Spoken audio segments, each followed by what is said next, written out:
بسم اللہ الرحمن الرحیم رب اشرح لی صدری ویسر لی امری واحلل عقدۃ من لسانی یفقہوا قولی۔ محترم ناظرین، السلام علیکم ورحمۃ اللہ وبرکاتہ۔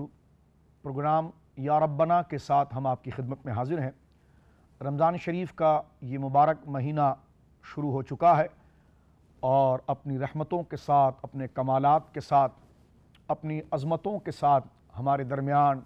سایہ فگن ہے۔ اللہ رب العالمین جل وعلا اس مبارک مہینے کو تمام عالم اسلام کے لیے واقعتاً خیر و برکت، شفا و عافیت کا اللہ رب العالمین ذریعہ بنائے، اور موجودہ صورتحال پر جو تمام عالم دنیا اس مرض سے پریشان ہے، کورونا سے، اور یہ ایک بہت بڑی آزمائش ہے، اللہ رب العالمین اس مہینے میں پروگرام یا ربنا اور ہر مظلوم اور ہر حاجت مند کے اٹھے ہوئے ہاتھوں کے صدقے اور ہر مخلص بندے کی دعاؤں کے صدقے، اس کی انابت اور اس کے رجوع کے صدقے اللہ رب العالمین اس مرض سے اس امت کو چھٹکارا عطا فرمائے اور مریضوں کو اللہ شفا عطا فرمائے،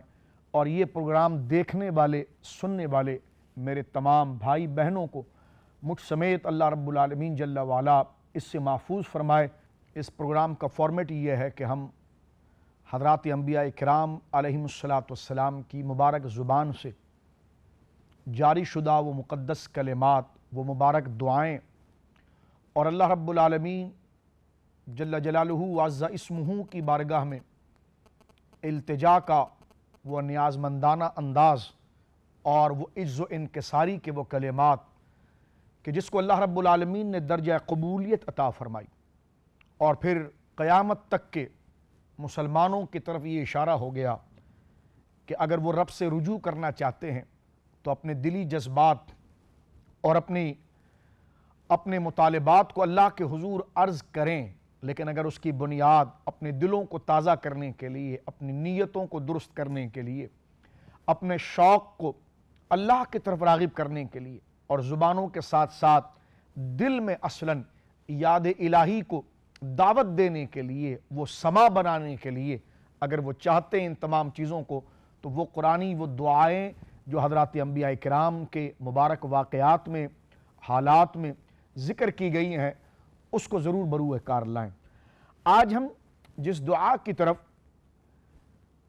آج کے اس پروگرام کو منسوب کرنا چاہ رہے ہیں وہ حضرت ابراہیم علیہ السلام کے چند مبارک کلمات ہیں، جس وقت آپ نے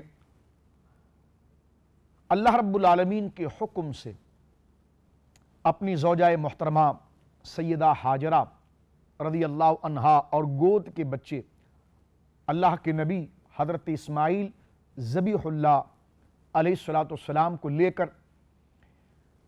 آپ اس وادی میں تشریف لائے جو وادی غیر ذی زرع تھی، کہ جہاں نہ سبزہ تھا، نہ کھیتی باڑی تھی، نہ پانی تھا، نہ ہریالی تھی، نہ کسی درخت کا سایہ تھا، حد نگاہ تک صحرا ہی صحرا، بیابان ہی بیابان، اور اس میں اللہ کے کہنے پر، اللہ کے حکم پر آپ نے اپنی زوجہ اور اپنے بچے کو چھوڑا۔ ذرا اپنے اوپر آپ طاری کیجئے کہ کبھی یہ حالات ہم پر گزریں تو کیا ایسی کوئی قربانی اللہ کے لیے، ہماری طبیعتیں اس کا عشر عشیر، اتنے بڑے معاملات کا کیا 10واں حصہ بھی ہو سکتا ہے؟ یہ اللہ کے خلیل ہیں، جن کے لیے سب سے بڑی رضا اپنے رب کی رضا ہے، جن کا سب سے بڑا تعلق اپنے رب کا تعلق ہے، جن کے لیے سب سے بڑی زندگی اپنے رب کا حکم ہے۔ دیکھیے قرآن مجید کیا ذکر کرتا ہے۔ حضرت ابراہیم علیہ نبی علیہ السلام نے، یہ سورہ ابراہیم ہے،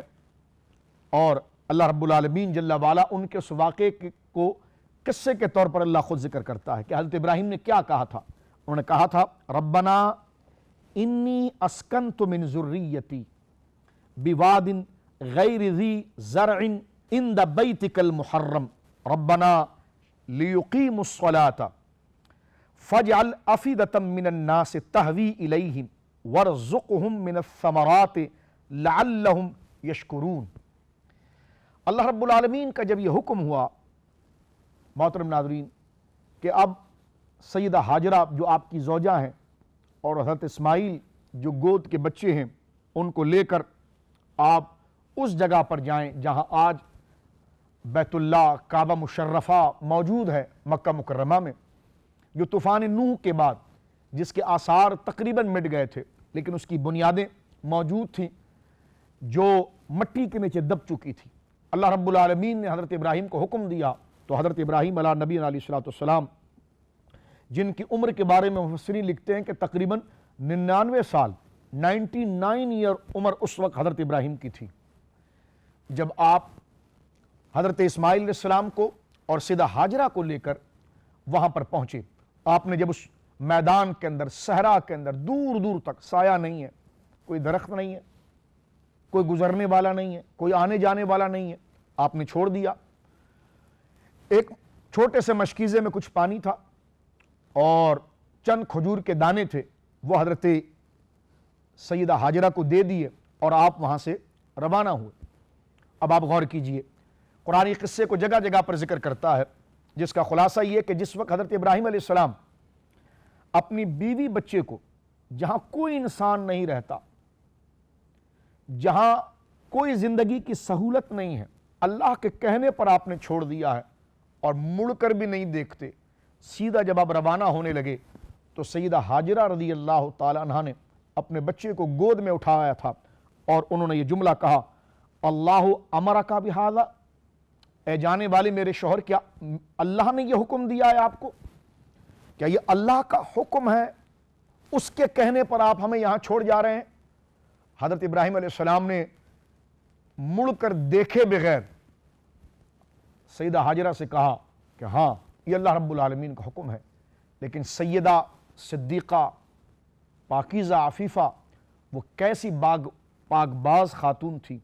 عفت معاب خاتون تھی سیدہ ہاجرہ رضی اللہ عنہا۔ انہوں نے بھی کہا کہ ٹھیک ہے آپ جائیے، مجھے بھی اس بات پر پورا بھروسہ ہے کہ ہمارا رب ہمیں ضائع نہیں فرمائے گا، اور آپ جائیے، جو میرے رب کا حکم ہے جو آپ کہہ رہے ہیں تو پھر آپ بھی مجھے صابرہ میں سے پائیں گے۔ حضرت ابراہیم علیہ السلام جب روانہ ہوئے اور آپ ان سے دور ہوتے ایک پہاڑ کی چوٹی پر پہنچے کہ بس اس سے اترنے کے بعد اب پیچھے کا سارا منظر جو ہے وہ اوجھل ہو جائے گا، تو آپ نے اس وقت مڑ کر دیکھا۔ اس وقت سیدہ ہاجرہ آپ کو دیکھ نہیں سکتی تھی کیونکہ آپ بہت دور چلے گئے تھے۔ آپ نے اس پہاڑ کی چوٹی سے مڑ کر اپنے بچے اور اپنی بیوی کی طرف جس جانب وہ تھے اس طرف دیکھ کر آنکھوں میں آنسو ہے رب کے حضور دعا کی، ہاتھ اٹھا کر کہ ربنا، اے میرے رب، انی اسکنت من ذریتی بواد غیر ذی زرع، اے ہمارے رب میں نے بسا دیا ہے اپنی کچھ اولادوں کو اس وادی میں، جو بچے میں چھوڑ کر آیا ہوں اس وادی میں، اور ایسی وادی، ایسی جگہ جس میں کوئی کھیتی باڑی نہیں ہے، عند بیتک المحرم، جو تیرے حرمت والے گھر کے پڑوس میں ہے، ربنا، اے میرے رب، لیقیم الصلاۃ، اے میرے رب یہ اس لیے ہے کہ تاکہ وہ نمازوں کو قائم کریں، فجعل افئدۃ من الناس تہوی الیہم، پس کر دے تو لوگوں کے دلوں کو کہ وہ شوق و محبت میں ان کی طرف مائل ہو جائیں، وارزقہم من الثمرات لعلہم یشکرون، اور تو انہیں رزق پھلوں کا عطا فرما، نعمتیں انہیں عطا فرما تاکہ وہ تیرے شکر گزار ہو جائیں۔ اس واقعے میں یوں ہے کہ جب حضرت ابراہیم علیہ السلام یہ دعا کر کے وہاں سے روانہ ہو گئے، یہاں جو تھوڑا بہت کھجور تھے وہ کھا کر ختم ہو گئے، پانی جو تھا وہ بھی ختم ہو گیا۔ اب ایک وقت ایسا آیا کہ بہت زیادہ عرصہ گزر گیا پیاس کے اندر، پانی تو پہلے ختم ہو چکا ہے، حضرت اسماعیل علیہ السلام جو گود کے بچے ہیں، پیاس لگ گئی، بچہ جیسے پیاس میں بلکتا ہے، آپ کے ہونٹ سوکھنے لگے، زبان سوکھنے لگی۔ ماں کب یہ برداشت کر سکتی تھی کہ جو بچے پر گزر رہی ہے، لیکن رب کا حکم تھا، آپ نے زبان شکایت دراز نہیں کی، آپ نے مڑ کر دیکھا تو قریب میں ایک چھوٹا سے پہاڑی کا ٹیلہ کہیے جس کو آج صفا کہا جاتا ہے، آپ اس کے اوپر جا کر چڑھ گئیں، کھڑی ہو گئیں کہ شاید اس طرف کا کوئی منظر، کوئی گزرنے والا، کوئی قافلہ، کوئی جانے والا نظر آ جائے تو میں اسے آواز دے کر پانی طلب کر لوں اپنے بچے کے لیے، کوئی نظر نہ آیا۔ آپ وہاں سے دوبارہ آئیں، اسی کے محاذات بالکل سامنے ایک دوسرا ٹیلا، ایک اونچی سی پہاڑی جسے آج مروہ کہا جاتا ہے، اس پر آپ آئیں، وہاں سے چلتے ہوئے یہاں سے کھڑے ہو کر کے جناب اس طرف کا منظر دیکھ کر، لیکن نہ مروہ کے اس جانب کوئی تھا نہ صفا کے اس جانب کوئی تھا، اسی جانب میں جب آپ گزر رہی تھی تو صحیح بخاری شریف کی حدیث ہے، اور آج علماء یہ کہتے ہیں کہ اللہ رب العالمین خانہ کعبہ کی اس بہاروں کو دوبارہ آباد فرمائے اور اس آزمائش سے اللہ ہمیں محفوظ فرمائے اور امت کو اتحاد دے اور مریضوں کو شفا دے۔ جب میں اور آپ صفا مروہ میں جاتے ہیں تو ایک جگہ ہے جسے کہتے ہیں میلین احدرین،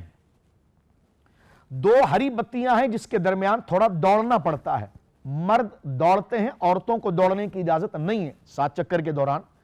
یہ دوڑنے کی جگہ وہ ہے کہ جب آپ مروہ سے لوٹ کر دوبارہ صفا کی طرف آئیں تو ماں کی ممتا